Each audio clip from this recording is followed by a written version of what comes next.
Hi friends, welcome back to my channel. तो friends, आज की जो वीडियो है इस वीडियो में हम बात करेंगे टीसी कैसे बने। जी हाँ दोस्तों, आज की इस वीडियो में हम आपको बताएंगे कि टीसी बनने के लिए आपको कितना पढ़ाई करनी पड़ती है, या जो है कि किस सब्जेक्ट से आपको पढ़ना पड़ता है, या कौन सा एग्ज़ाम होता है टीसी के लिए, या कितने % मार्क्स चाहिए होते हैं, या टीसी की सैलरी कितनी मिलती है। तो पूरा डिटेल से टीसी के बारे में आज की इस वीडियो में कवर करेंगे। तो फ्रेंड्स, अगर आप टीसी बनने की सोच रहे हैं, आप उसकी तैयारी शुरू करने जा रहे हैं, तो आप इस वीडियो को शुरू से लास्ट तक ज़रूर देखिएगा, क्योंकि अगर आप इस वीडियो को देख लेते हैं तो इतना गारंटी है कि आपको बहुत ही ज़्यादा हेल्प मिलेगी।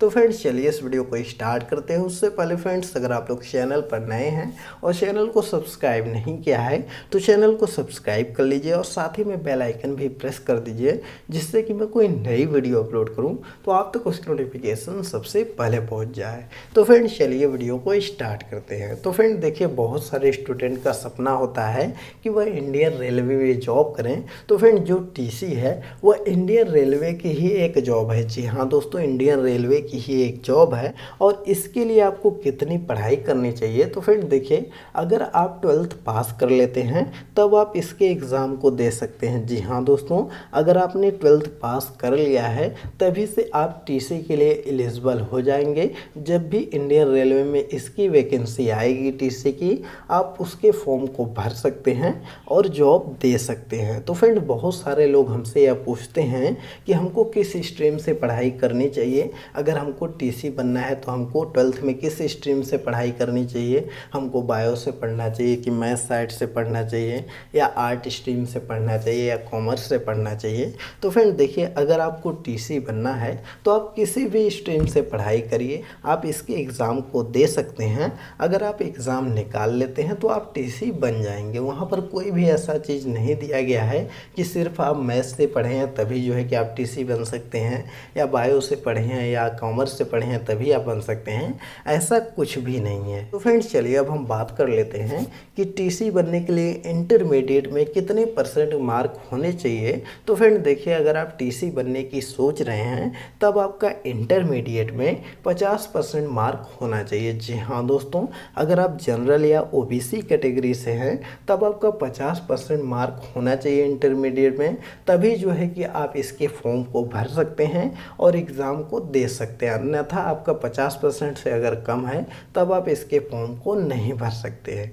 और फ्रेंड्स, अगर आप एससी या एसटी कैटेगरी से आते हैं तब आपका 45% है, तब भी आप इसके फॉर्म को भर सकते हैं। जी हाँ दोस्तों, एससी और एसटी कैटेगरी वालों के लिए 45% रखा गया है।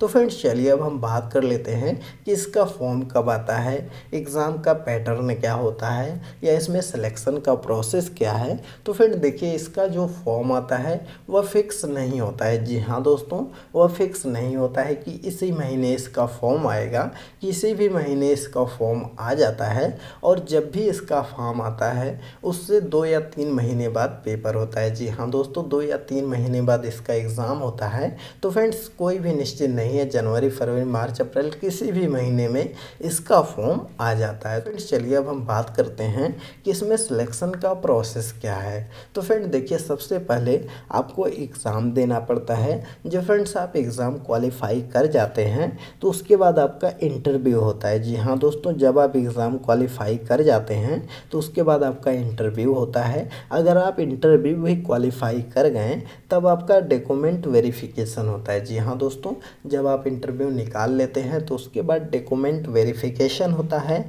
फिर उसके बाद आपका मेडिकल टेस्ट होता है, फिर उसके बाद आपको ट्रेनिंग दी जाती है। तो फ्रेंड्स, इसमें कुल 5 स्टेप हैं। सबसे पहले आपका एग्ज़ाम होगा, फिर इंटरव्यू होगा, उसके बाद आपका डॉक्यूमेंट वेरिफिकेशन होगा, फिर मेडिकल टेस्ट होगा, और उसके बाद आपको ट्रेनिंग दी जाएगी। तो फ्रेंड्स, चलिए अब हम बात करते हैं कि एग्ज़ाम का पैटर्न कैसा रहता है। तो फ्रेंड देखिए, जो आपका एग्ज़ाम का पैटर्न है उसमें 4 तरह तरह के क्वेश्चन आते हैं। जी हाँ दोस्तों, इसमें 4 तरह के क्वेश्चन आते हैं।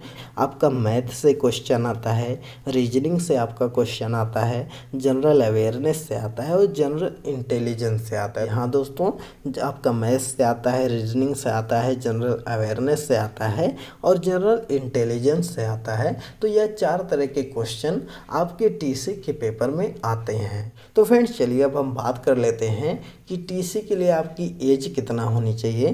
तो फ्रेंड देखिए, अगर आप टीसी की तैयारी कर रहे हैं तो अगर आप जनरल कैटेगरी से हैं तब आपकी एज 18 से 27 साल के बीच में होनी चाहिए। जी हाँ दोस्तों, अगर आप जनरल कैटेगरी से हैं तो आपकी एज 18 से 27 साल के बीच में होनी चाहिए। अगर आप ओबीसी कैटेगरी के हैं तब आपकी एज 18 से 30 के बीच में होना चाहिए।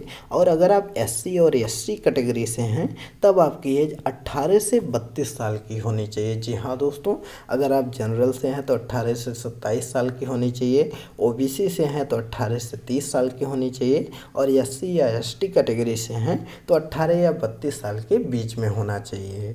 तो फ्रेंड्स चलिए अब हम बात कर लेते हैं कि अगर आप टीसी बन जाते हैं तो आपको सैलरी कितना मिलती है। तो फ्रेंड देखिए, अगर आप टीसी बन जाते हैं तो आपकी जो सैलरी स्टार्टिंग की होती है वह 30 से 35 हज़ार रुपये होती है। जी हाँ दोस्तों, जब आप टीसी बनते हैं तो स्टार्टिंग की सैलरी आपकी 30 से 35 हज़ार रुपये पर मंथ होती है और फिर धीरे धीरे वह बढ़ती जाती है। तो कुल मिला जुला कर आपका 40, 45 या 50 हज़ार तक आपकी सैलरी पहुंच जाती है। तो फ्रेंड्स यह था पूरा डिटेल से टीसी के बारे में। यह वीडियो आपको कैसी लगी आप हमें कमेंट में ज़रूर बताइएगा। चलिए फ्रेंड्स, वीडियो को स्टॉप करते हैं।